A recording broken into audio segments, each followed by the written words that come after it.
السلام عليكم، وياكم كهذا مركز المهندس. اليوم عندنا هاي الدوت شارجر موديل 2016 سيارة جابناها صاحبها عنده عدة شغلات. ابتداء نولف الحماوة كان مشتغل عدة تشيك انجن كود بي 128 اللي هو الثيرموستات ريشنالي. فتحناه لقينا على هالوضعية صاير بيه كسر، ولف الحماوة ما طابق بصورة صحيحة. طبعا بدلناه بنوعية موبر أصلية.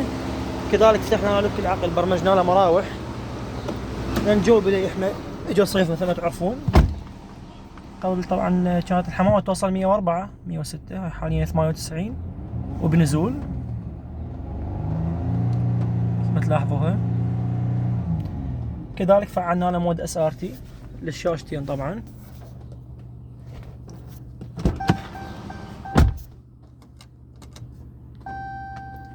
مثل تلاحظون.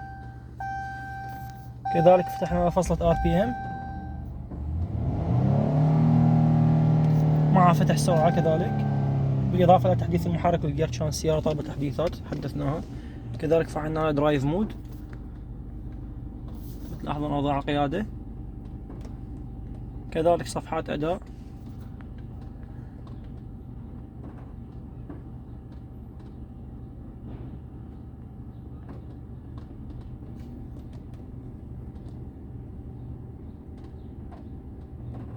هاي الجي فورس مال السيارة ميلانها.